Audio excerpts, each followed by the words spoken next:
Muito bom dia, agora sim, tá me ouvindo? Fala aí se você tá me ouvindo, porque é o mínimo, né? Você precisa me ouvir ou vamos futuramente pensar em linguagem dos sinais aqui, né? Que não é uma má ideia, eu gosto muito. Bom dia, terça-feira de solzinho aqui, tem gente lá do Pará já, Uruará.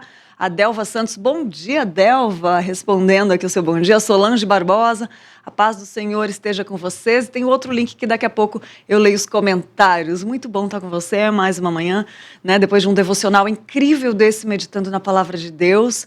E aqui ao vivo com Manhã IPP, né? Começa de manhãzinha cedo com o devocional e vai até a tarde. Duvido que você saiba, conheça outro canal cristocêntrico de qualidade que vai ao vivo durante todo esse tempo no YouTube. Muito bom. E hoje a gente vai falar numa EPP sobre o quê? Virtudes discursivas. Já parou para pensar no que é isso? Já ouviu falar essas palavras? Pois é, se já ouviu, você vai conhecer ainda mais hoje que temos um convidado muito especial. Vamos falar sobre virtudes discursivas. A retórica, ela corresponde à formulação de um pensamento através da fala.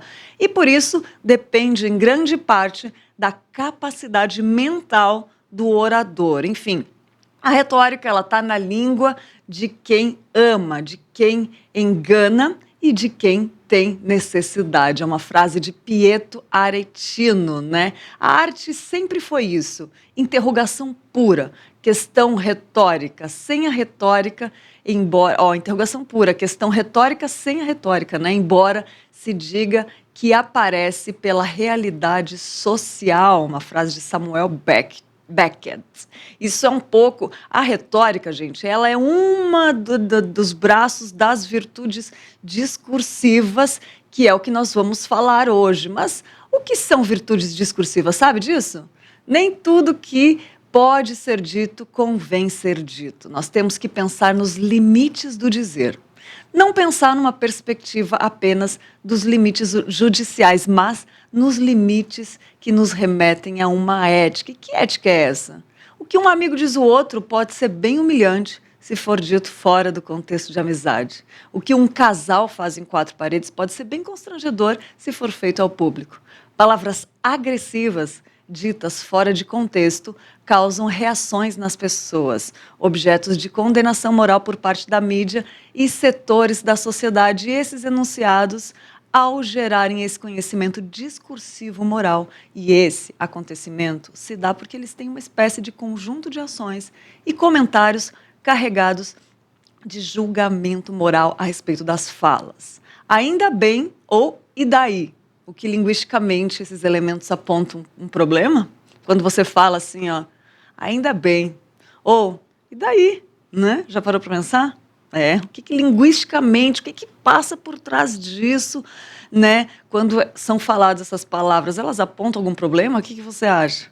Perspectivas diferentes narradas no discurso, a linguística, sob um ponto de vista emanente, é a própria língua, que talvez não conseguisse explicar isso. Por isso, nós ampliamos a própria noção dos diálogos que a gente pode fazer dentro e fora da linguística para podermos entender essas questões e há certos valores e certos critérios próprios da certa época, lugar e sociedade que os usuários da língua devem levar em consideração ao opinar a palavra, caso essa pessoa queira uma aceitação moral ao ser opinado. Então, quando pensamos nesses termos, estamos pensando em linguagem e moral, ou a palavra moral, aqui pode ser colocada como sinônimo de ética. Aqui está a relação entre linguagem e ética, né? Existem critérios morais aí para produção discursiva. Tem muita coisa que a gente pode ver sobre isso, mas a gente vai falar logo mais com o nosso convidado de hoje,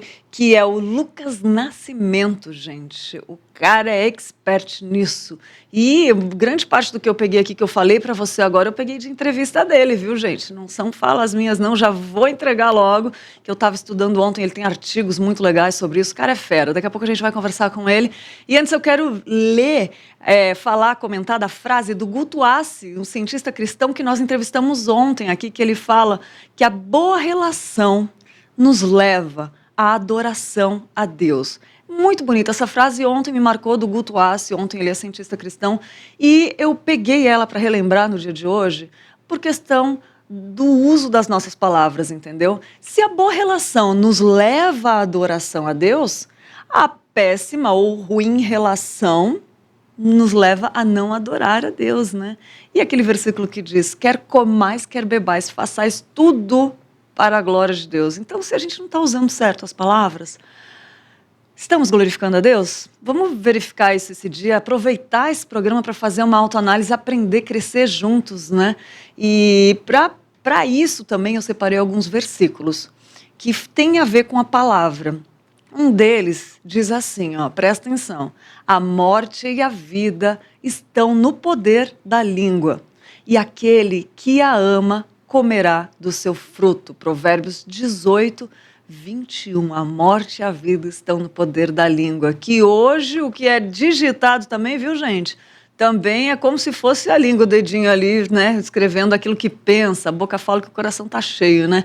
E outro versículo que diz assim, o homem bom, do bom tesouro do seu coração tira o bem. Aí, ó, do coração, viu? E o homem mau, do mau tesouro do seu coração tira o mal. Porque da abundância do seu coração fala a boca. É, Lucas 6,45. Tá vendo?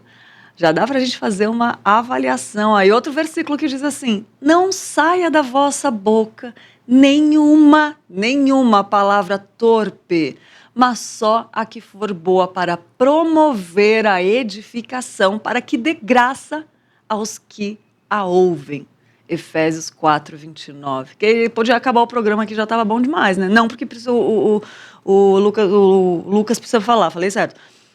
Tem outro versículo que diz assim, o que guarda sua boca conserva a sua alma, mas o que muito abre os lábios tem perturbação. Vou repetir. Que guarda a sua boca conserva a sua alma, mas o que muito abre os lábios tem perturbação. Provérbios 13, 3. É isso aí, né? Já deu para dar uma boa refletida nessa manhã, né? Vou te falar que que a gente faz esses roteiros aqui, a gente fica primeiro relembrando, né? Primeiro fazendo uma autoavaliação da gente, né? Como que eu estou usando as palavras? Tem um livro muito bom que chama Guerra de Palavras. Depois eu vou mostrar ele aqui na telinha para vocês.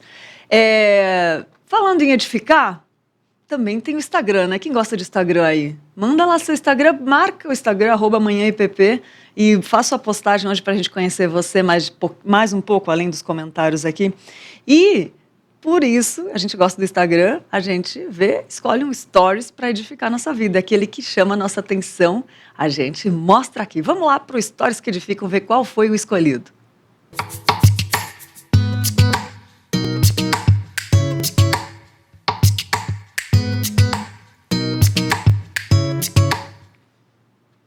O Didi Toshina falou, é preciso, se ele é uma repostagem de Como Diz Tolentino, esse Instagram também é muito bom, e que ele repostou do Como Diz Tolentino, é preciso perceber como a inutilidade abre clareiras ao próprio ser e como precisamos delas para poder experimentar a plenitude. Olha que frase legal, é preciso perceber como a inutilidade abre clareiras ao próprio ser e como precisamos delas para poder experimentar a plenitude. Didi Toshina, muito obrigado pelo sua postagem que edificou as nossas vidas, né? E a gente repostou aqui. Se você também gostou, como eu falei, marca lá o Manhã IPP, tá bom? E vamos lá que eu tenho uma dica muito boa para você e um recadinho especial. É para você que quer renovar os ambientes da sua casa, do seu escritório ou qualquer espaço que precisa de transformação. A Stile Design é uma empresa especializada em consultoria de interiores que une a funcionalidade, a estética, oferecendo conforto e bem-estar através da decoração. Você sabia que a transformação de um espaço influencia no seu bem-estar, no seu comportamento e principalmente na qualidade de vida? É por isso que você precisa conhecer a Adriana Honório e a Estilo e Design. todo o projeto vai ser muito bem pensado para atender o seu desejo de forma funcional. Você vai se surpreender com o resultado. A Adriana, ela arrasa. Então, acesse lá estiledesign.com.br ou envie um WhatsApp para o número 011 99657 9900 e acompanha também os projetos realizados pela Estilo Design através das mídias sociais. No Instagram ou Facebook, estilodesign.decor. Estilo Design é um projeto completo para a sua casa e outra, feito especialmente sobre o seu gosto. Então fala lá com a Adriana Honório, queridíssima aqui da TV. Gente, ela tem um ponto de vista maravilhoso, assim, que vai mudar, sabe? Você vai ver, vai ser muito agradável. Vai lá, procura Estilo Design, que é a nossa dica preciosa aqui para você. E falando em ponto de vista, temos vários pontos de vista, né? Falando de moda, de estilo também, mas agora para roupa, não para casa, né? Você sabia que temos biotipos diferentes? Hoje a gente vai falar com a Vivi Valverde aqui, vai ouvir o que a Vivi Valverde, nossa colunista, né, sobre moda, vai falar sobre o biotipo triângulo. Dentro disso você vai poder aprender um monte de coisas e fala aqui se você está gostando também. Aliás, a Solange já falou aqui que é de Governador Valadares, está aqui ouvindo a gente, da Presbiteriana. O Vivaldino também está aqui com a gente. E tem mais pessoas que daqui a pouco eu vou ler do outro link que estamos transmitindo. Vamos lá com o nosso ponto de vista com a Vivi Valverde. Fala aí, Vivi.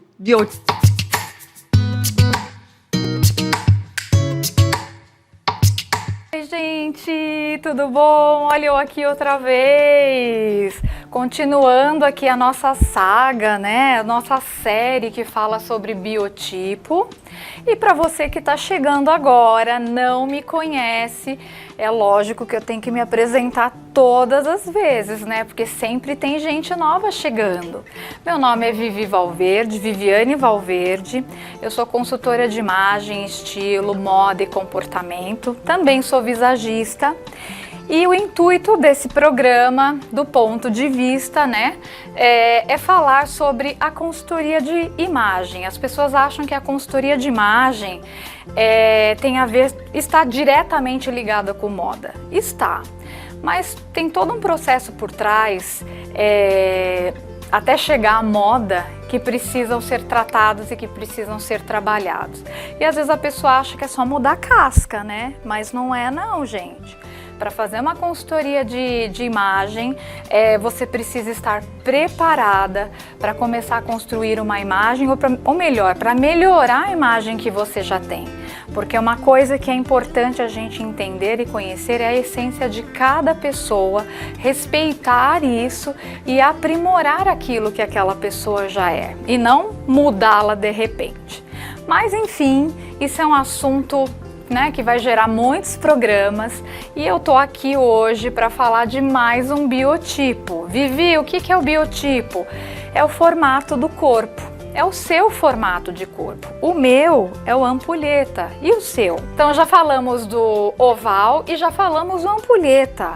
E os próximos programas nós vamos falar do triângulo invertido e do retângulo. E hoje nós vamos falar do corpo triângulo, né? Quem aqui tem o corpo triângulo, levanta a mão. Quero saber, hein? Bom, vamos lá, gente. O corpo triângulo, ou mais conhecido como A, é um corpo com ombros mais estreitos que os quadris e coxas mais finas, cintura fina, costas estreitas, quadris arredondados, tendências a perna grossas. A principal estratégia para equilibrar esse corpício é tirar o foco do quadril, buscando dar mais atenção para a parte de cima, porque aqui em cima é mais fininho, né? Evitando assim ampliar mais a parte de baixo, né? Ninguém quer ficar com o corpo assim, ter pouca proporção aqui, muita proporção embaixo. Você precisa harmonizar esse corpo, né? Então, eu vou falar hoje para vocês das peças que são a maior aliada desse corpo, né? E nós vamos tentar harmonizar esse corpo da melhor maneira possível.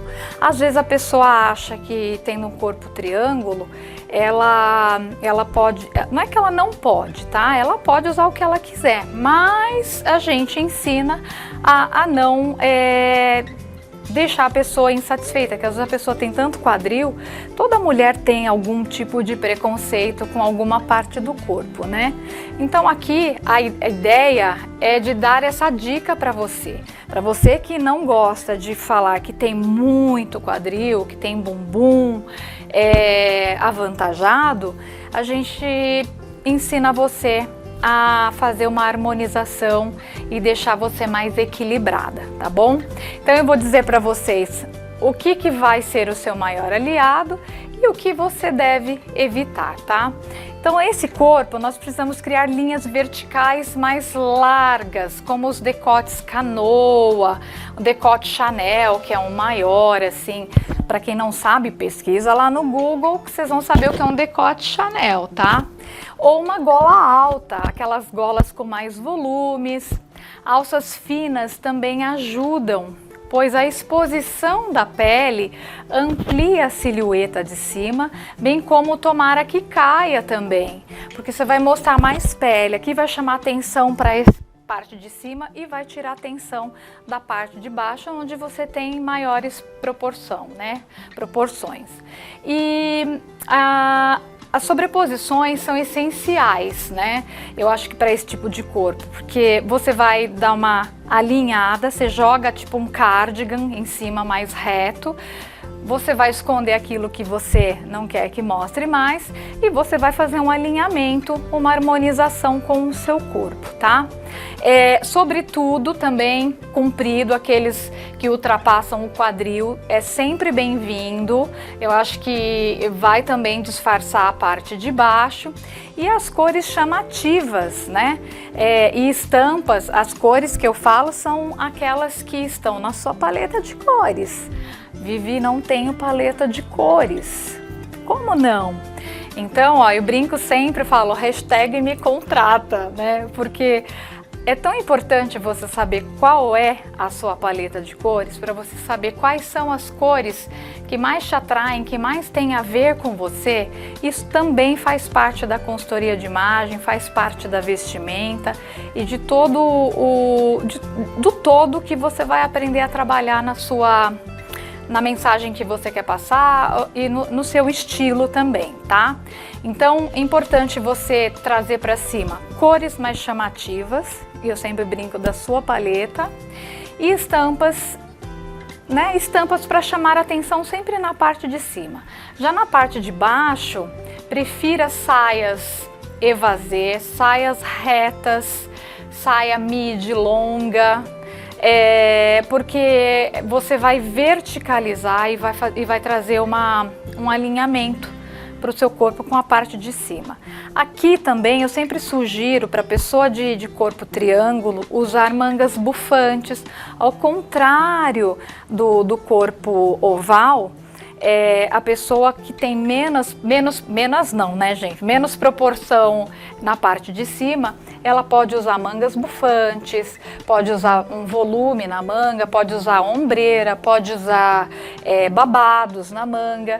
Isso tudo vai trazer harmonização para a parte de cima e você vai olhar o corpo da pessoa como um todo, não vai achar que ela é tão grande aqui embaixo, tá? Então a gente tira o foco do quadril. Então usar calça cintura alta pode ser uma opção, pois traz foco, né, para o ponto mais fino do corpo, mas por outro lado pode aumentar a desproporção do quadril, né? Mas nesse caso você pode usar blusas mais largas para harmonizar. Então, você quer colocar uma calça mais cintura alta, coloca, mas usa uma blusa mais larguinha aqui para trazer aquela harmonização e não deixar você com o corpo desproporcional, tá? E aí, Vivi, você me fala, o que eu devo evitar, né? Onde eu tô errando?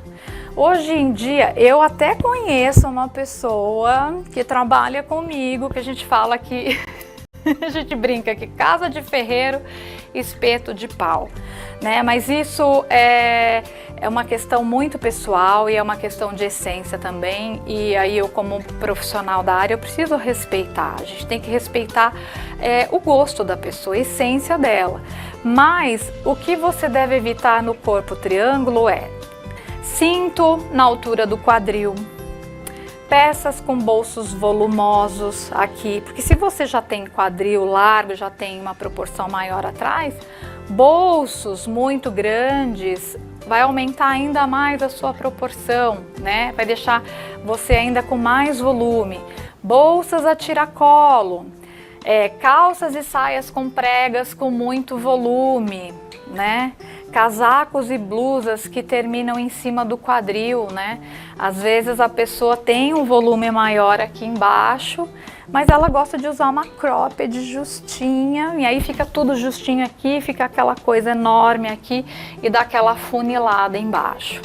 Então evita usar calças skinnies muito sequinhas afunilando, porque não vai ficar bom. Então vai deixar teu corpo todo desproporcional.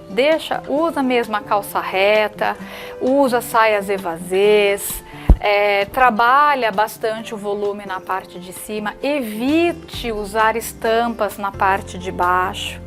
Isso tudo vai harmonizar o seu corpo, vai deixar você muito mais elegante. Você vai olhar no espelho e vai falar, poxa, não me imaginava usando essas peças. Eu achava que não ia ficar bom, eu achava que ia aumentar as minhas proporções e na verdade não. Criou uma harmonia toda, né? E aí depois, né, a gente vai trabalhando outras coisas, tá? Mas fica aqui a minha dica, né, para um corpo triângulo normal, é o triângulo corpo A.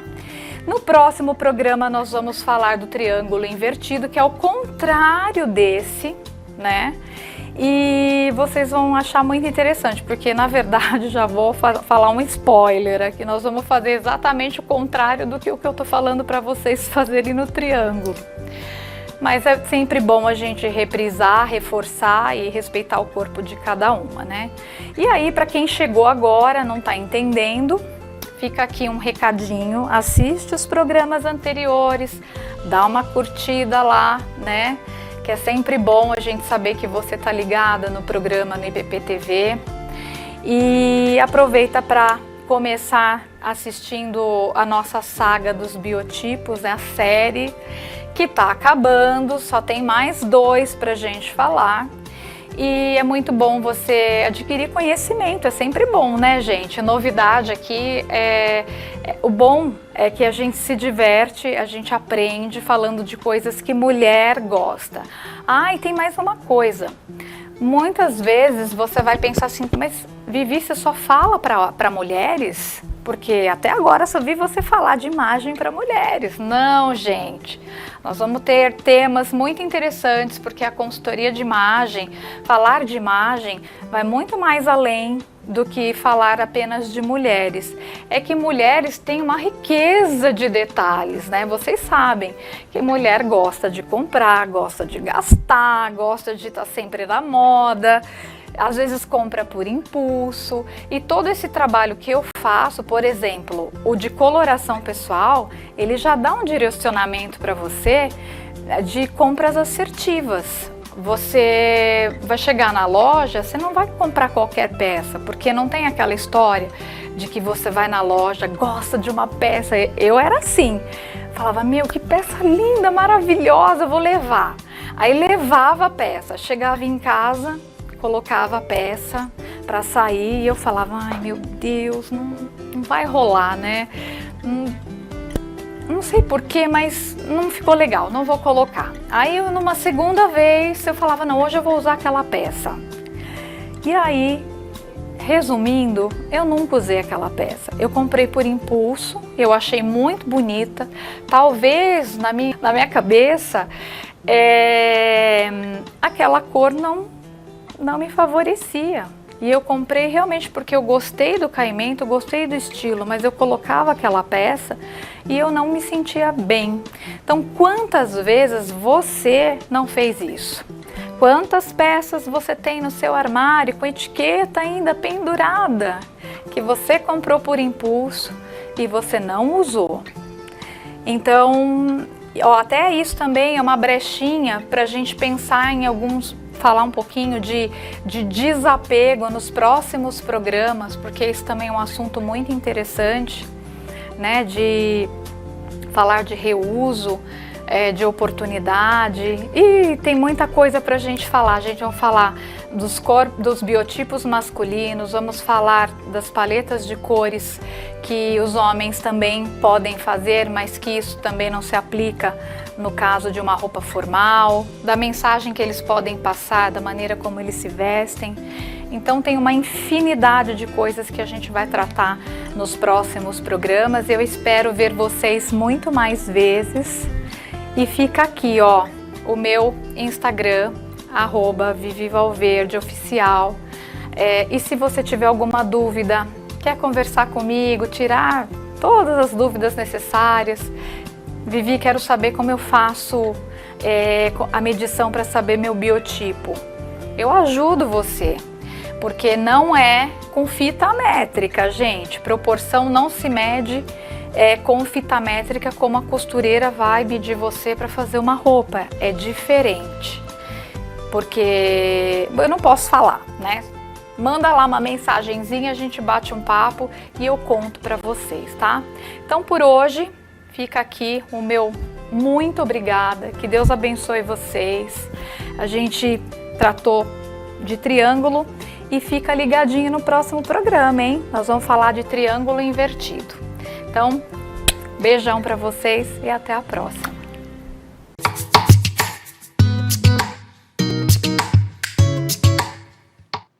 Ai, que delícia, gente, essas dicas da Vivi. Vivi, demais, viu? Gostei, muito bom.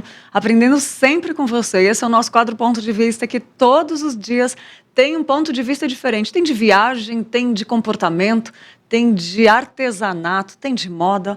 E nós temos preparados muitas coisas boas também, novidades aí, né?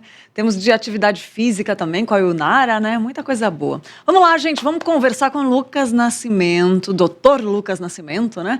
Porque ele é analista, vou apresentar para quem não conhece, é analista do discurso e professor de linguística da Universidade Estadual de Feira de Santana, UEFS, né? UEFS, e do Programa de Pós-Graduação em Estudos Linguísticos, PPGEL, da UEFS, mestre em estudos de linguagem, da UNEB, doutor em Língua e Cultura, da UFBA, e faz pós-doutorado pela USP com o projeto Uma Ética Discursiva para a Argumentação Polêmica, atos polêmicos de evangélicos no espaço público. Olha que interessante, tenho certeza que você se interessou agora também por isso, né? Muito bom.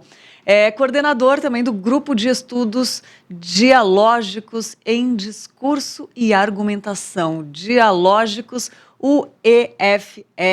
E é com o Lucas que nós vamos conversar agora, já está online aqui. Bom dia, Lucas, obrigada por ter aceitado nosso convite, pela honra de recebê-lo aqui no Manhã IPP e falar desse assunto tão importante, principalmente nos nossos dias, né? Bom dia. Bom dia, Lili. Bom dia a todos que estão nos acompanhando. É um prazer, de fato, poder estar aqui, né, na Manhã IPP e falar com pessoas de diferentes lugares desse país e podermos conversar um pouco sobre análise de discurso, ética discursiva. Certamente vai ser um papo muito proveitoso. Com certeza, Lucas, e vou te falar, eu estudando sobre isso, te confesso que eu não tinha muito conhecimento e achei maravilhoso. E estou muito feliz de poder compartilhar com os telespectadores do Manhã IPP. Tem gente que assiste todo dia aqui. Aliás, tem alguém que falou que não perde um programa, que fica cozinhando e já, depois eu vou ler os comentários aqui. Mas de a gente falar disso que cabe para todas as pessoas, né? Eu queria que você falasse um pouco do que as virtudes virtudes discursivas. E o que a gente vai falar hoje, assim, só para as pessoas que estão assistindo entenderem um pouquinho? De fato, essa questão das virtudes discursivas, ou mesmo quando nós falamos a respeito das possibilidades de como podemos interagir com o outro pela linguagem, isso gera bastante curiosidade, isso gera bastante questionamentos, e o que nós iremos efetivamente falar hoje é justo sobre os limites do dizer. Por vezes, nós achamos que devemos dizer aquilo que dá na nossa cabeça, ou porque achamos que temos a verdade a respeito de certas coisas e consideramos de que devemos falar aquilo de qualquer jeito, né, em qualquer momento, ou para qualquer pessoa, em qualquer lugar. Só que quando a gente vai estudar, né, e investigar a própria história, né, vamos dizer assim, dos atos de linguagem, as reflexões que nós temos ao longo da história do pensamento, e esse pensamento aí é amplo, né, que a gente está falando para um público cristão, então um pensamento cristão também, inclusive, a gente vai observar que existem adequações e há um tempo certo para tudo, né, como diria aí o sábio, tão conhecido, o sábio Salomão, né, se há um tempo certo para tudo, então há um tempo certo para falar, para deixar de falar, e medir, né, o que fala, porque, de fato, essas questões são importantes para refletirmos a respeito da natureza da linguagem, da nossa relação com o outro.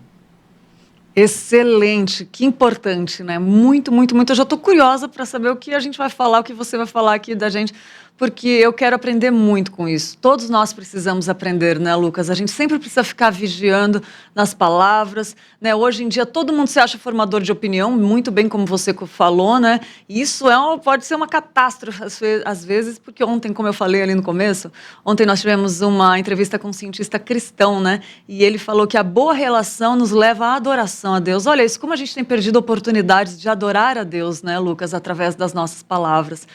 E queria te perguntar, antes das perguntas, como fazer, como eu posso avaliar se eu estou falando bem, como se deu esse seu estudo, o seu estudo por linguagem discursiva, entre virtudes e linguagem? Como que começou a sua carreira, para conhecer um pouquinho mais de você também? Acho que deu uma travadinha na câmera do Lucas. Enquanto a gente vê se está tudo bem ali, o pessoal vai falar com ele. Eu quero ler aqui os comentários da Leila, né, que deu bom dia, que pediu, a Valquíria pediu oração também, e a Maria Silva realmente falou que realmente é uma palavra muito boa, a palavra que estava sendo ministrada antes aqui. E a Solange falou: olá, pessoal, sou de Governador Valadares, Minas Gerais, da Presbiteriana, e a Solange falou: amo ouvir esse programa, estou fazendo almoço e escutando, não perco ouço todos os dias, dou graças a Deus. O Vivaldino, lá de Feira de Santana da Bahia, o canal de fé, bom dia, sinta a alegria do Senhor nesse dia. Ai, que delícia, né? Isso aí. Gente, sabe o que eu quero falar para vocês? Fala aqui, comenta com a gente como que tem sido para você a experiência de ou ouvir discursos, né, que são agressivos às vezes, ou coisa que você olha assim, às vezes fala, poxa, não precisava, ou também, às vezes, a dificuldade que você tem, talvez, em conseguir usar as palavras certas no tempo certo, como fala Eclesiastes, né? Como o Lucas estava falando aí. Ele voltou, vamos lá conversar, que ele sabe muito. Pode fazer a sua pergunta para o Lucas, que ele entende do assunto. Ele é expert nisso. Voltou, Lucas? Vamos lá, eu quero voltar à pergunta. Agora acho que vai, né? Eu quero voltar à pergunta de conhecer um pouquinho mais de você, da sua história. Como que se deu, como que se originou essa vontade de estudar, esse interesse pela linguagem, da importância da linguagem? Conta um pouquinho para a gente da sua história. Então, Lídia, o contexto desse início é um contexto, inclusive, cristão, né? Sempre gostei de lidar com a questão do discurso, que a gente chama de sermão. Então, desde adolescente que eu me interesso bastante por essa discussão que diz respeito à própria linguagem, à própria palavra, mas especificamente no mestrado eu fiz um trabalho de análise do Sermão da Montanha, Então eu faço análise das estratégias argumentativas de Jesus, né, ou do personagem ali Jesus, no Sermão do Monte, no Evangelho de Mateus. Então, ali é que, efetivamente, eu aplico algumas noções, né, e estratégias da argumentação retórica e da discurso para compreender o funcionamento da própria linguagem de Jesus. Porque nós pensamos, muitas vezes, que o Jesus ele fala tudo que dá na telha com certa sabedoria, mas nós não sabemos. Isso se estrutura de uma maneira um pouco mais, vamos dizer assim, argumentativa e estratégica. E quando a gente vai estudar a fundo, a gente percebe que, efetivamente, existia toda uma forma de construir e construir bem para atingir os objetivos comunicativos que o Jesus tinha naquele momento, ou em momentos em que ele interagia linguisticamente ou linguageiramente com os seus públicos, diria assim.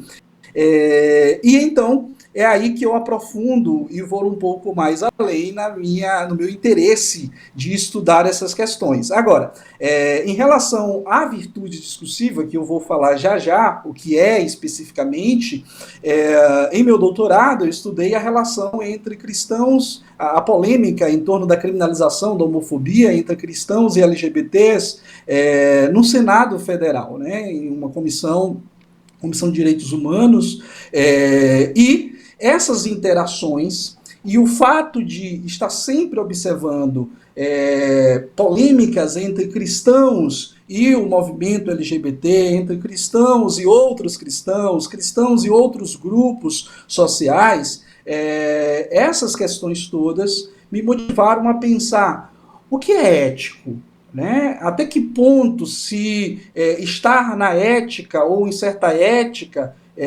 falar de certa maneira a certas pessoas, em certas situações, e isso me levar não apenas a entender a natureza da polêmica, mas a natureza ética da nossa fala pública, inclusive, né? Quando eu digo a respeito de fala pública, eu estou falando especificamente dessa comunicação que nós fazemos, não somente dirigido a um grupo específico, mas no espaço público, e aqui, claro, a gente pode pensar no espaço público brasileiro, que é um contexto em que cada vez mais os evangélicos, né, têm tido uma participação, e isso nos mostra certas nuances de sua participação, e essas nuances estão, sobretudo, no âmbito da linguagem, dos processos comunicativos e interativos, que a gente fazer alguns tipos de análise. Então, o meu interesse vem justamente daí. Como manter esse equilíbrio na fala com o outro, seja com o semelhante socialmente, ideologicamente, religiosamente, ou com o diferente. E isso é o que me chama a atenção. Perfeito, Lucas. E você tocou num ponto crucial aí, que nós como cristãos. Eu queria que você falasse da importância de nós como cristãos sabermos falar com o próximo e também na esfera pública. Eu queria que você abordasse essa questão tão importante para a gente se conscientizar hoje, né? Sim, Lídia. De fato, se, né, enquanto cidadão, nós precisamos cada vez mais adequar e ter uma sabedoria na nossa fala, porque quando nós falamos a um outro. Então, isso deve pressupor respeito, deve pressupor consideração pelo outro, independente de sua visão de mundo, independente do que essa pessoa em certas questões sociais. E nós, enquanto cristãos, nós reunir alguns textos bíblicos para podermos fundamentar uma perspectiva da sabedoria na fala pública. E não apenas na fala pública, mas inclusive com o outro dentro de casa, com um amigo, com um vizinho, com um irmão da igreja. A gente pode ir a Eclesiastes, por exemplo, né? E lá em Eclesiastes 10, 12, o sábio vai dizer o seguinte: as palavras da boca do sábio são agradáveis, mas os lábios do insensato o devoram. Veja, por vezes, nós, enquanto cristãos, ou os cristãos, não encarnam a sabedoria na sua fala. E por isso, né, essa é a questão do Eclesiastes, ele é devorado, ou seja, ele acaba aqui tendo um efeito contrário daquilo que, inclusive, por vezes ele quer. Por exemplo, às vezes as pessoas querem alertar as outras a respeito de certo perigo, ou que a pessoa está em uma situação em que não deveria, talvez, estar, procedendo de uma maneira não tão interessante ou adequada.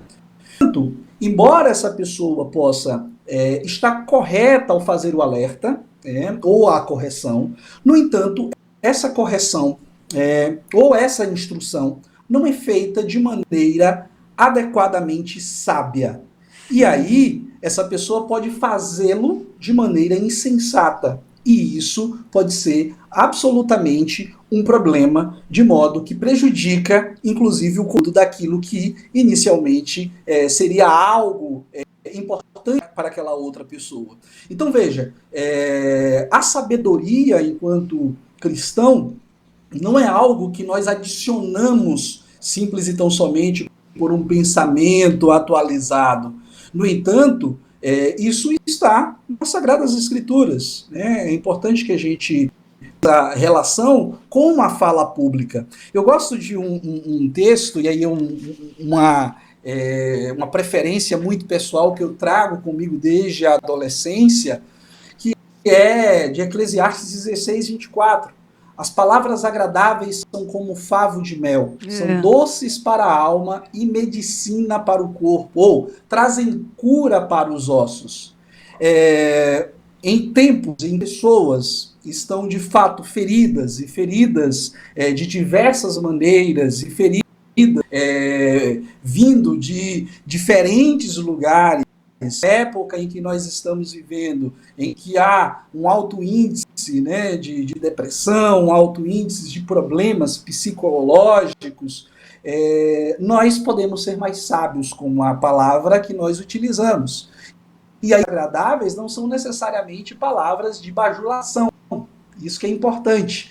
Palavras agradáveis aqui são palavras ditas no momento certo, da maneira adequada, observando o contexto, né, adequado, e não necessariamente palavras de bajulação que não servem, né? Então, é disso que nós precisamos entender. Claro que a gente pode trabalhar aqui algumas outras questões, mas, sobretudo, se a gente pensar com uma perspectiva aí cristocêntrica, a gente vai pensar de uma verdade em amor, como dizia Paulo o apóstolo. Então, aqui eu poderia trazer um argumento mais cristão, diria assim, mas se eu for utilizar um argumento, vamos dizer assim, teórico-filosófico, a gente vai voltar aos antigos para pensar a encarnação do que a Marianne Pavot, que é uma linguista, uma analista de discurso francês, vai falar como essa relação entre ética e linguagem, ou moral e linguagem, e aí encarnarmos as virtudes discursivas, e essa virtude discursiva está também para a sabedoria. E a sabedoria na fala pública, ela agrega, ela trabalha em favor do bem comum, ela olha para o outro como possibilidade de cooperação e de agregar para a construção social e para gerar um bem social, né, e valorizar o outro. Ai, já pensou, Lucas, um mundo em que as pessoas colocassem tudo, se só os cristãos colocassem em prática, a gente já estaria vivendo num mundo muito melhor, né? Que coisa linda. E você falou sobre a sabedoria, né? Os dois passos de fé que acompanham sempre a gente aqui, colocou aquele versículo que fala em Salmos 19:14, que as palavras da minha boca e a meditação do meu coração sejam agradáveis a ti, Senhor, minha rocha e meu redentor. Também tem esse versículo tão lindo que fala, né, sobre isso. E também eu estava vendo algumas coisas Eu vi uma entrevista sua com o Vitor Fontana, que daqui uns dias vai estar aqui no programa também. Muito bom aquele programa que você fez com ele, a entrevista com ele, demais, viu? E fui procurar ontem, pesquisar sobre virtudes discursivas e encontrei um artigo do Guilherme Carvalho e vi sua postagem. Eu vi o artigo seu que ele usou lá. Ele te convidou para falar sobre isso, né? Muito bom, Lucas. Que conteúdo incrível. Daqui a pouco a gente vai falar. Quem quiser saber mais sobre o Lucas pode procurar o Instagram do Lucas. Eu vou pedir para colocarem na tela aí. E antes, Lucas, pegando o gancho disso que você falou, acho interessante que nem tudo que pode ser falado, né, convém ser falado. E isso tem em certos lugares, ambientes, né? E isso tem muito a ver com as verdades discursivas. Tudo me é lícito, mas nem tudo me convém. Tudo eu posso falar, mas nem tudo convém ser falado, como você já falou aqui, né? Fala pra gente qual a ligação, que sentido tem isso com as verdades discursivas? As virtudes discursivas, que não deixam de ser verdades, né? Aí eu me lembro, né, a introdução que você fez aqui desse nosso momento, justo no sentido de, por exemplo, que eu uso lá no artigo, e você até mencionou aí esse artigo com o Guilherme de Carvalho, lá na Gazeta do Povo, de fato, nem tudo que a gente, né, e você trouxe isso é importante, nem tudo que a gente diz a um amigo em um contexto, né, convém ser dito a pessoas que não são daquele contexto de amizade. Por quê? Porque as palavras que a gente utiliza e que fazem parte da relação de amizade têm um certo sentido específico, ou seja, palavras têm um significado base, ou esse significado é um significado básico, poderia dizer assim. No entanto, esse significado não é absoluto em si mesmo. Esse significado vai ganhar sentidos diferentes a depender, né, do contexto de enunciação em que essa palavra vai ser empregada. Então, se o contexto não tem um ambiente que proporcione à palavra fazer sentido de uma certa maneira e não de outra, a palavra que pode ser, inclusive, ter um significado positivo, pode até se tornar negativa. E, por vezes, a gente observa em certas situações, inclusive de certos grupos, a Marianne Pavot, que é essa analista de discurso, até observa isso, certas palavras que, de maneira geral, são até ofensivas para uma audiência geral ou para certos contextos, mas certos grupos utilizam aquelas palavras para se comunicarem e não necessariamente são palavras que têm um sentido ofensivo. Então, a gente pode até utilizar isso até no contexto religioso, né? Certas palavras que as pessoas utilizam no dia a dia, num contexto religioso, podem não cair bem, podem não ser adequadas aquelas palavras, por exemplo, dentro de um momento de celebração, de culto, e etc.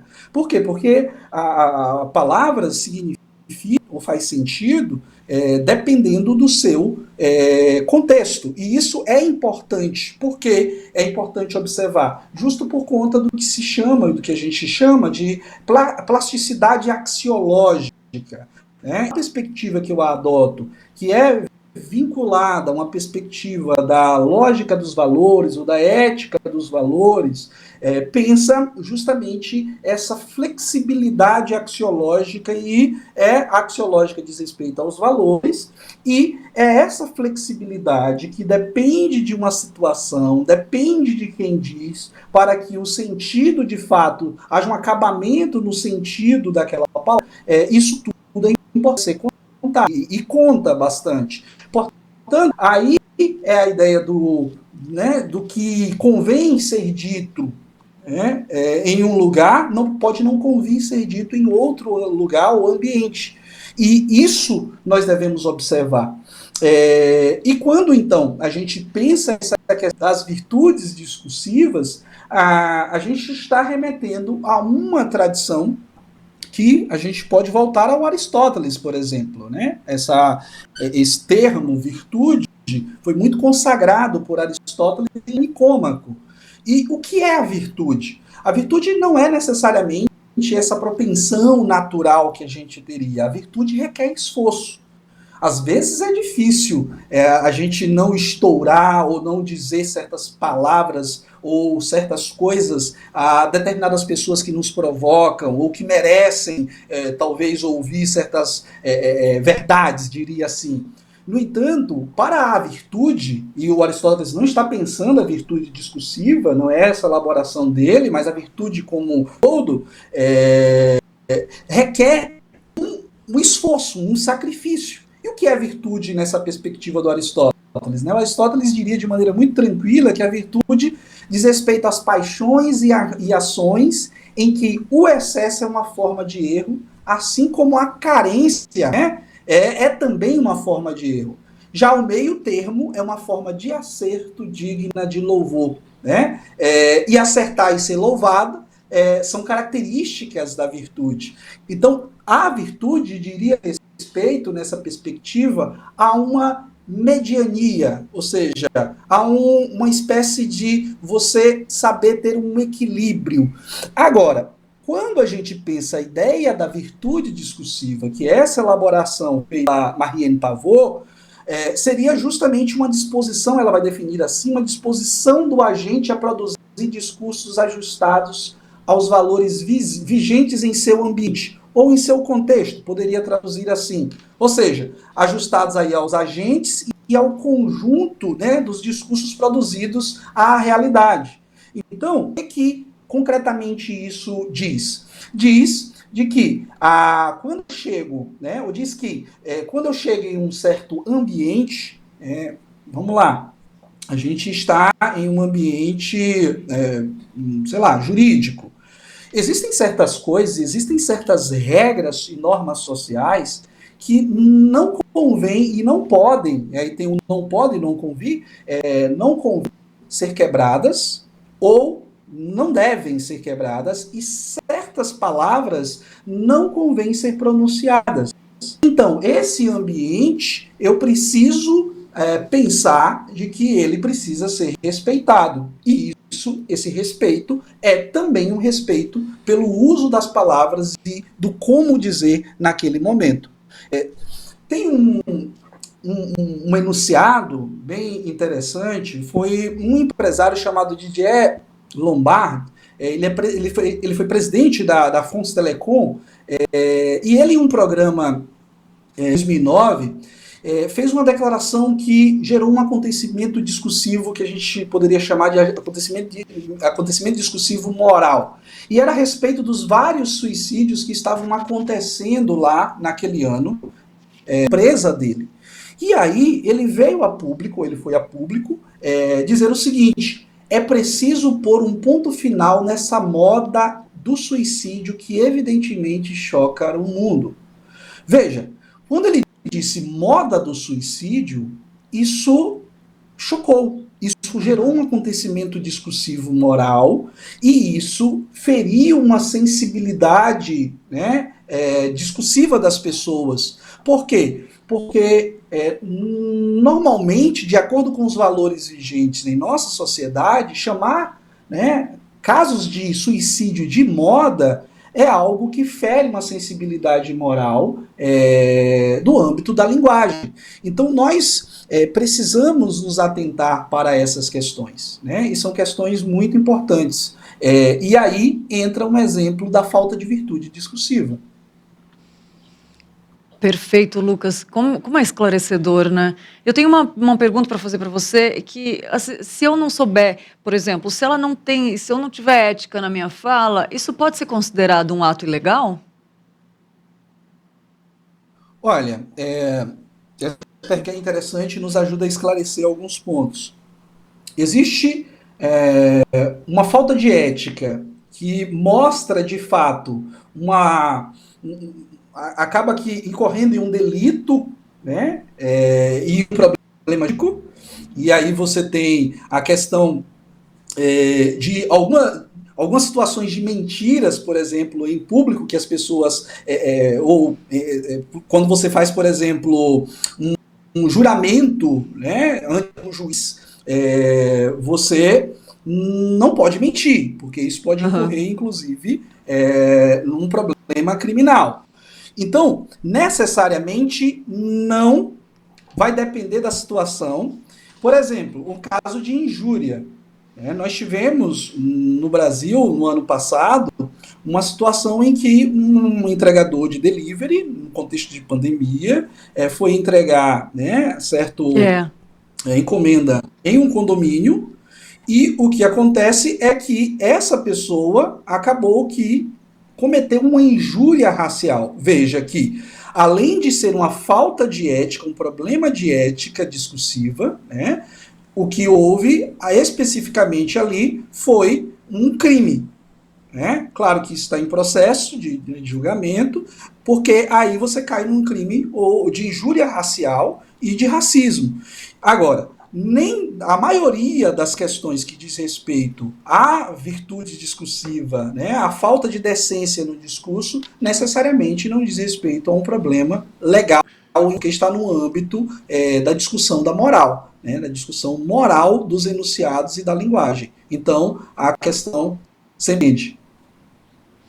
E tem a diferença também, né, Lucas, de saber falar bem ou ter competência comunicativa, né, e ter virtude discursiva. Como é que eu identifico o que é isso, saber falar bem? Como é que eu consigo usar isso da melhor forma? Essa diferença é importante a gente notar, porque nós, na nossa educação, focamos bastante nas competências comunicativas, Você saber falar de uma maneira que seja claro, comunicar ali a sua mensagem, persuadir, inclusive, e a escola nos prepara, em partes, diria, para as ciências. A gente pode se lembrar aí das competências da redação do Enem.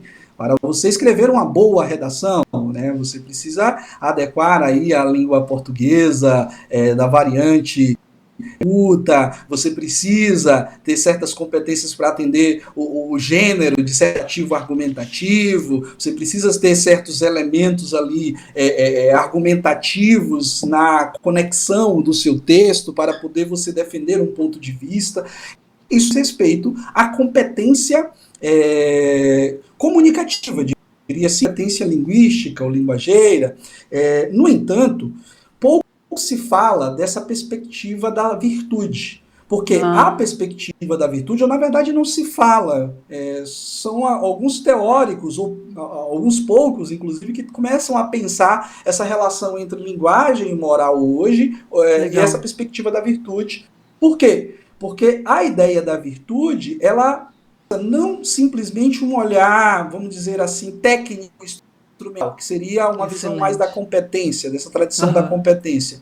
Mas a virtude visa justamente ao bem comum, de que você realiza, quando você está falando de maneira adequada, não é simplesmente para você obter um sucesso, êxito, no sentido de um ganho, da promoção na sua carreira, para ganhar uma pontuação ou para ser bem visto. No entanto, você realiza um bem. Essa ideia de realizar um bem é algo que remete ao objetivo, um tanto que, se a gente for a depender da tradição que se utilize, de uma perspectiva metafísica também. E nós, enquanto cristãos, podemos vincular isso muito tranquilamente a uma perspectiva de que nós estamos fazendo aquilo que é o bem e o bom e o agradável, porque isso glorifica a Deus. Verdade. Porque isso glorifica a Cristo. Então, se a gente enquadrar nessa perspectiva, também, simplesmente porque, olha, eu vou dizer isso aqui porque eu vou ter lucro, porque eu vou ganhar melhor na empresa, porque eu vou ser promovido.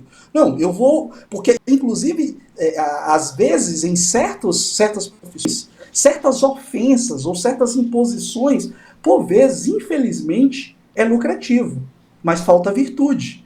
E nós, enquanto cristãos, ou alguém que pensa numa perspectiva de uma visão mais de uma ética, vale a pena fugir a essa ética e vale a pena numa perspectiva do bem, de realizar o bem, simplesmente porque você vai deixar de ter aquele benefício, porque não deve ser dito daquela maneira, numa consciência que você tem, e você vai infringir essa consciência, puxa, eu não deveria dizer dessa maneira, disse, mas eu precisava dizer para colocar a pessoa no seu devido lugar. Eu saí na frente dela naquela disputa. E essa é uma questão que nós precisamos, enquanto sujeitos, mas também enquanto comunidade, enquanto sociedade, repensar esses valores e pensar um pouco dessa relação entre linguagem e moral. Como a nossa fala tem a ver com glorificar a Deus também, né? Como a gente pode glorificar a Deus falando? E tem uma coisa que eu citei no começo, pode ser falando, pode ser escrevendo. Hoje a gente vê as mídias sociais aí, né, Lucas? Eu falei do Guilherme de Carvalho antes. Né, Lucas, estava pensando nos artigos que ele escreveu, variados, ele tem mais artigos seus também, né? Mas a gente pode, e falando em artigos, no Guilherme de Carvalho, eu acompanho também ele no Twitter, acompanho, né, o Vitor também, você também. E a gente vê muitas guerras lá, muitas polêmicas, né, cara? E assim, o escrever também pode manifestar aquilo. Estou disposto a servir, estou disposto a glorificar o Senhor ali, né? Estou fazendo a minha parte. E se não for cristão também, né? Estou causando polêmica, né? Cabe uma avaliação aí para, né, para todos nós, né? E eu queria te perguntar em relação às polêmicas, né? A gente vê bastante nos jornais, a gente vê nesses lugares aí que certa ocasião gerou polêmica, o artista tal fez tal coisa. Mas no final, o que é polêmica? Como é que a gente identifica a polêmica? Eu acho que pensar a polêmica é um desafio que nos urge, porque, por vezes, né, enquanto senso comum, nós pensamos a polêmica simplesmente aquilo que gera confusão por meio do discurso. E não é bem isso. A polêmica coloca em conflito os valores da sociedade e as questões que uma certa comunidade julga importantes. Portanto, a polêmica diz respeito à pluralidade de valores e à pluralidade de ideias, né? Então, a gente diz, inclusive, uma analista chamada Ruth Amussi, analista israelense, professora da Universidade de Tel Aviv, ela vai falar justo da polêmica pública como importante à democracia. Eu penso a polêmica numa perspectiva um pouco mais antropológica, dizendo respeito ao fato de que nós somos seres polêmicos por natureza. Agora, o que isso significa? Isso não significa que nós a todo precisamos estar polemizando. Se a polêmica diz respeito à natureza da diferença de valores em que uma sociedade tem e que nós, enquanto seres humanos, temos, e fala então da diversidade, da pluralidade, ao mesmo tempo nós precisamos entender que nem tudo se resolve pela polêmica e que a gente precisa buscar certos pontos de consenso, mas sobretudo aprendermos a viver no meio do dissenso. E as religiões, né, e nós, enquanto cristãos, precisamos aprender a viver na diferença e a conviver na diferença e conviver com a diferença. Então, isso é muito importante. E o que a gente tem visto nas redes sociais, não é simplesmente o lidar com uma polêmica, mas a gente já vê um lado da polêmica que vai, por vezes, para a violência verbal, portanto, foge da virtude de Silva, vai para a demonização do outro, isso é um conceito, inclusive, e vai para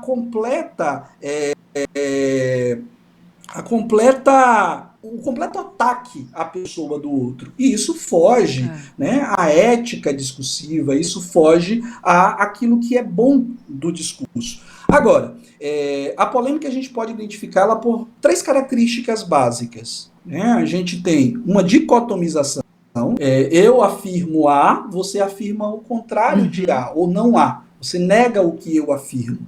E isso não há problema nenhum. Isso é positivo. Ok? A polêmica, ela também tem uma característica que é a da polarização. Então, a polarização é justamente a partir dessa dicotomização você gera 2 grupos. Grupos que estão ali demandando daquela questão polêmica, ou daquela afirmação, ou daquela tese. Então você aceita, por exemplo, né, você é a favor da lei X, e o outro é contrário. E em torno disso formam-se dois grupos. E uma outra característica é que esses grupos buscam se desqualificar uns aos outros. Olha, essa tese não é uma tese pertinente porque a sua tese acaba pondo em risco a nossa democracia, ou põe em risco a liberdade religiosa, a liberdade de expressão, os direitos humanos, e os grupos começam também a se desqualificar enquanto argumentadores. Isso faz parte da natureza da polêmica. Agora, a polêmica pode degringolar-se de maneira a ir para uma hiperpolarização, é o que a gente tem visto aí. É o que a gente tem visto nas redes sociais, uma hiperpolarização entre direita, esquerda, progressistas e conservadores, cristãos e, por vezes, não cristãos, ou até mesmo entre cristãos de perspectivas teológicas diferentes, e, por vezes, de demonização do outro. O outro não é mais simplesmente um adversário discursivo, mas se torna um inimigo. E as pessoas... quando veem o outro como inimigo, infelizmente, essa perspectiva é uma perspectiva que acaba vendo o outro como um mal. E o mal, nesse olhar, é um mal que precisa ser eliminado. E isso é uma visão que não pode ser sustentada e que não pode ser alimentada porque foge uma perspectiva de convivência ética, de convivência plural, e uma perspectiva, pelo menos daqui eu tenho, do que é viver uma vida enquanto cristão. É verdade. E como isso tem acontecido, e essas polêmicas têm causado muitas divisões, inclusive dentro da igreja, o que é uma tristeza, uma catástrofe às vezes, né? É uma tristeza, me dói ver isso, Lucas, de verdade. Mas cabe a nós nos conscientizarmos, né? E voltar para Cristo, voltar para a cruz e tentar fazer diferente. E tentar fazer diferente. Eu tinha muitas outras perguntas. Se você aceitar, a gente pega outro programa para falar sobre retórica, né? Que eu queria falar sobre isso, né? Mais para frente, enfim.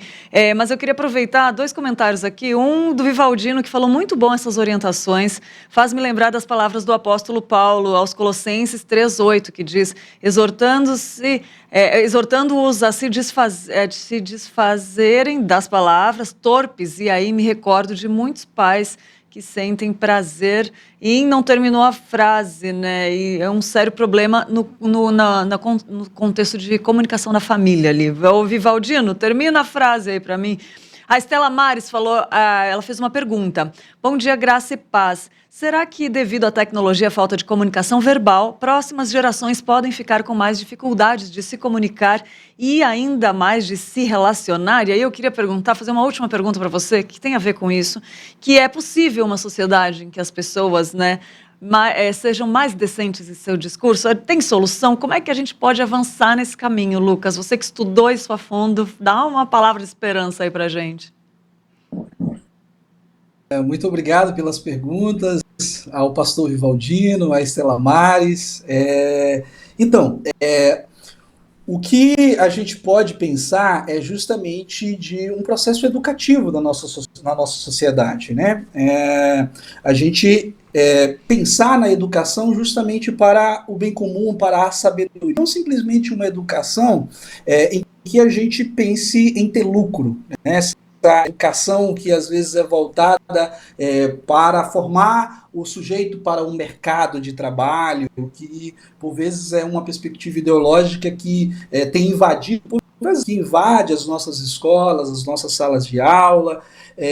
Nós precisamos buscar mecanismos, né, que possam construir uma sociedade em que a gente valorize o bem comum, valorize, inclusive, a manifestação desse bem comum pela linguagem, porque a linguagem e a língua, né, a gente diria assim, é um instrumento de agir no mundo. Então, quando a gente fala, a gente também está agindo. A gente fala aí de atos de linguagem. Então, uma sociedade decente, né, diria assim, uma sociedade civilizada, a gente pode pensar na sociedade civilizada, é que as pessoas não humilham umas às outras, né? A gente pode pensar numa sociedade decente. Uma sociedade decente é justamente onde as instituições não humilham os seus cidadãos. Verdade. O que a gente vê na internet, né? A gente vê na internet muitas vezes as pessoas humilhando umas às outras.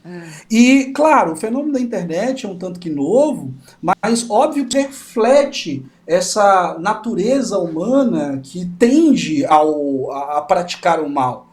E, portanto, nós precisamos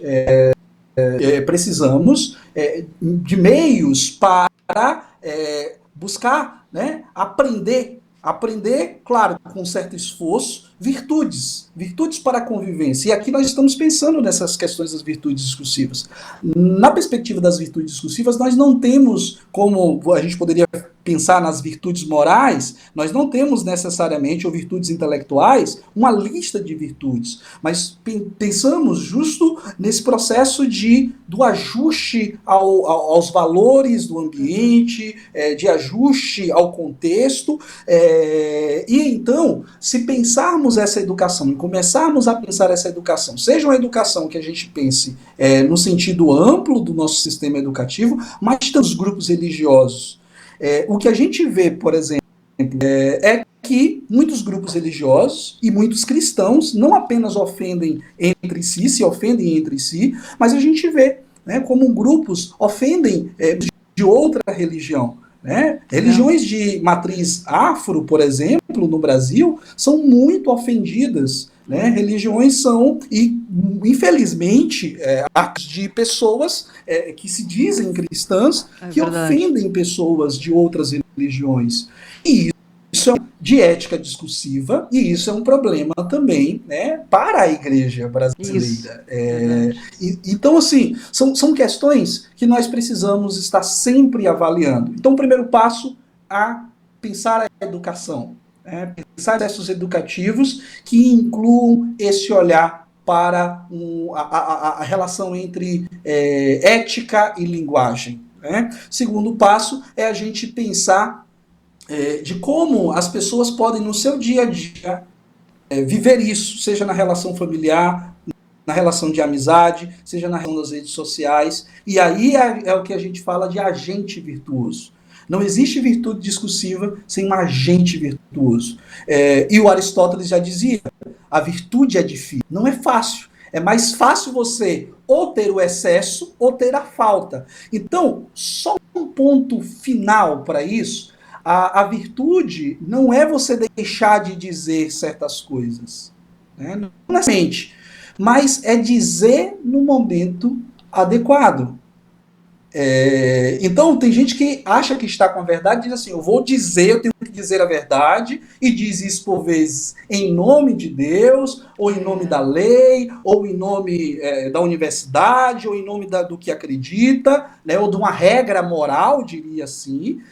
No entanto, não faz isso de uma maneira virtuosa. E aí causa ou a falta, ou deixa de dizer, existem pessoas que deixam de dizer, né? E aí acaba não ajudando o outro, mas existem pessoas também que dizem de qualquer jeito. Nem um excesso, nem a falta. E acho que isso nos ajuda a começar a pensar a relação entre ética e discurso. E muitas vezes isso acontece para querer chamar atenção também, né, Lucas? A gente tem que assumir. Quando tem ídolo no nosso coração, seja para defender alguma coisa que não seja a verdade de Cristo, acontece uma polêmica, né? Porque a verdade, por mais que ela seja forte e impacta como impactou os romanos lá no tempo que Jesus trouxe a verdade, mas ela traz paz, ela traz soluções, ela traz paz de espírito, né? Enfim, traz interesse. Tem gente que quer viver aquilo mesmo que ela seja forte, né? Mas tem muitas pessoas que usam hoje para querer se destacar, chamar atenção, e aí dá para identificar até um ídolo ali no coração, né? Enfim. A lacração, né, que se chama. Então. Esse contexto de lacração é um contexto muito fértil para a falta de virtudes, né? Olha. A polêmica, infelizmente, também acaba sendo um contexto para a falta de virtudes. É isso, inclusive, a minha investigação agora no meu projeto de pesquisa. E aí eu estou fazendo isso no contexto dos evangélicos, né? De como Legal. certas polêmicas, sejam polêmicas teológicas, polêmicas políticas, acabam sendo um contexto que instigam certas violências verbais, inclusive, né? E a Verdade. falta de virtude. Então, isso é importante da gente poder mapear e compreender como funciona no contexto virtual e no contexto, inclusive, cristão. E é muito forte essa palavra falta de virtude, né? Se olhar o que a Bíblia fala sobre virtudes, né? A mulher virtuosa, fala um monte de coisas lindas. Só desse contexto de falta de virtude já é uma pregação, né? Que coisa incrível, cara. Meu Deus do céu. Ô, Lucas, estou muito feliz de conversar com você. Eu espero que seja a primeira de muitas, assim, né? Se, claro, tiver a oportunidade, uma honra receber você aqui. Obrigado por ter dedicado seu tempo. Eu sei que tem muitas coisas que a gente gostaria de falar. Se aceitar, a gente fala sobre retórica futuramente, né? Mas eu quero te agradecer em nome do Mãe EPP, da IPP TV, da Igreja Presbiteriana de Pinheiros também, por ter aceitado nosso convite, estar aqui nos enchendo de tanto conhecimento, tanta sabedoria, por você se dedicar e ter essa postura, né, de querer fazer a diferença através das palavras. Eu acho que nós estamos precisando muito disso e obrigada por você nos trazer essas informações importantes, né, que a gente possa ser tocados pelo Senhor, pelo Espírito Santo de Deus, para sermos pessoas virtuosas, principalmente na nossa fala, né? E eu queria te agradecendo, já pedir para você deixar uma mensagem final para quem está assistindo ou vai assistir futuramente, por favor. Muito obrigado, Lídia. Eu aceito de bom coração o convite, né, para a gente poder continuar aí esse papo e dizer que efetivamente nós precisamos espalhar e viver, né, como luz do mundo, e viver como luz do mundo é justamente viver para fazer e praticar as boas obras. E as pessoas às vezes interpretam boas obras num sentido bem pobre, mas boas obras, inclusive, por meio dos atos linguísticos, linguageiros, ou seja, das palavras que nós utilizamos. E aí eu finalizo com, né, o texto lá do Eclesiastes: agradáveis são como de mel, doce para a alma e medicina para o corpo. Então, que nós possamos viver a verdade, mas a verdade em amor, porque a verdade sem amor talvez não seja bem a verdade de que o Evangelho de fato fala. Então, que vivamos também isso em palavra e em amor. Que coisa linda, amém, amém. Tomara que Deus nos capacite, né? Que a gente depende tudo dele. Então, que ele nos capacite a fazermos diferença para a glória e honra do Senhor. Obrigadão, Lucas. Então, obrigado por ter aceitado os próximos convites. Então, até a próxima, posso falar, né? Que Deus abençoe muito. Obrigada mais uma vez. Muito bom, gente. Muito bom, muito bom, muito bom. O tempo voou. E olha, eu queria fazer muitas perguntas, mas não dá. Eu vi aqui que o Vivaldino respondeu que o resto da pergunta estava nos comentários, né? E foi isso. Foi um problema na comunicação das famílias. Foi o que eu tinha deduzido ali, que era o próximo comentário dele. Obrigada, Vivaldino. E olha só, vamos ver os bastidores do programa de fantoches? É uma delícia, gente. Vai, dá uma olhadinha lá, que a Luísa passou pelos fantoches antes de gravar e mostrou o lado de trás das câmeras. Vamos ver?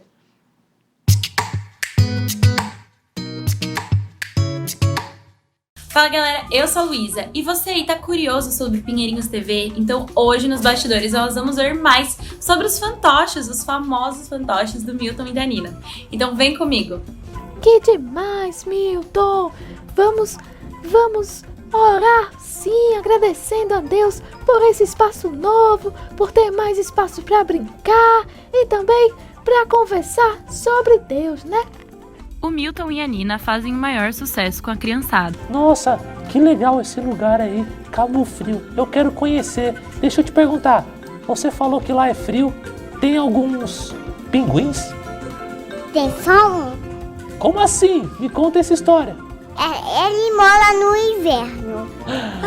Então, então a família dele tá lá no inverno. Só no inverno, Rafa? É. E você viu ele? Vi na praia, ele tava na água. As histórias com fantoches são uma forma criativa de pregar a mensagem do evangelho para as crianças. A Bíblia ensina tudo mesmo pra gente. Ensina por que nós vivemos e como a gente deve viver. Deus nos deu o seu Filho para nos dar sentido real de tudo isso. Afinal, Nina, é por Jesus que nós conseguimos fazer tudo e conseguiremos agradar a Deus. Verdade, né, Milton? Imagina a gente tentar agradar a Deus com nosso esforço sem ter o exemplo e a motivação igual a de Jesus. Não ia dar muito certo, né? Pois é, Nina, exatamente. Deus nos deu tudo o que precisamos para a gente ser como Ele. Temos muitos e muitos motivos para agradecer. Agora eu tô muito feliz, Milton. Obrigado por compartilhar comigo um pouco da sua aula comigo. Da próxima vez eu não vou faltar a EBD, porque com certeza esse estudo vai me ajudar com essas perguntas que surgem na minha cabeça, né? Isso, sim, Nina. Eu amo ir na igreja para aprender mais. Meus pais sempre me perguntam o que eu aprendi e eles sempre falam, eles reforçam quando a gente faz o culto lá em casa, para não esquecer. Milton, você faz culto na sua casa? Claro, sim, Nina. Meus pais começaram tem um tempo. Eu lembro mais das coisas da Bíblia agora, porque a gente conversa e lê todo dia, aí fica fácil de lembrar. Que legal, Milton! E para que os fantoches ficassem com a carinha da Igreja Presbiteriana de Pinheiros e também da nossa junta missionária, a equipe de figurino da IPP-TV trabalhou durante a confecção dos bonecos.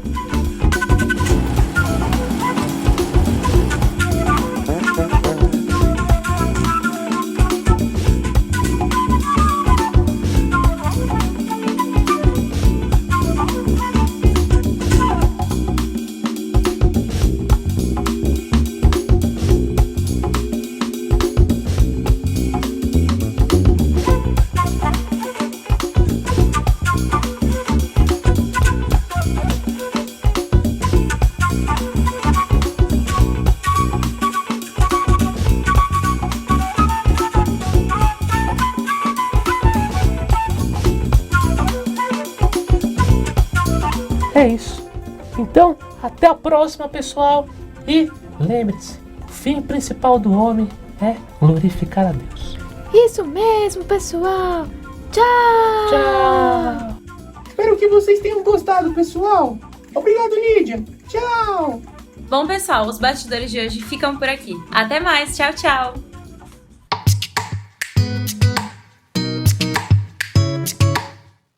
Ai, que demais, gente. Esse programa é um sucesso com as crianças. Milton, obrigada a você, obrigada a sua turma toda, que é uma delícia curtir vocês. Alegra crianças e adultos, não vou mentir, a gente sabe disso. Muito bom, gente. Programa chegando ao final, programaço, né? Uma delícia. E quero agradecer você, sua companhia. Mas antes, tem gente de aniversário hoje. Vamos ver quem tá de aniversário?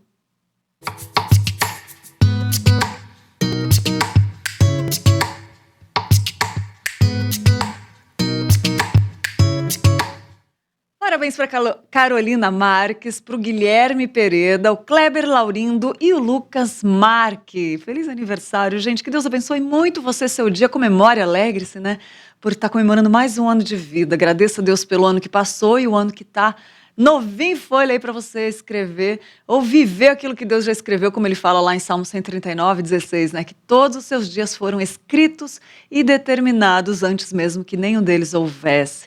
Então, Deus já sabe de tudo que vai acontecer, a gente é que vai descobrindo, né? Feliz aniversário, que você viva todos os sonhos de Deus nesse ano que começa, em todos que virão, que sejam muitos, para a glória de Deus. Para você, membro da Igreja Presbiteriana de Pinheiros, que está de aniversário, que eu falei agora, e para quem está aí, que está de aniversário também, que eu não citei, ó, a mesma mensagem, um abraço com carinho do Mãe EPP para você e da Igreja Presbiteriana de Pinheiros também. Gente, fiquem com Deus, porque agora com Roberto Quirino e Tainá Félix, com notícias do bem, muita coisa boa pra você. Ó, não sai daí, porque tem muita coisa boa. Eles prepararam com muito carinho pra te deixar bem informado, tá bom? Beijo, fique com Deus e até amanhã.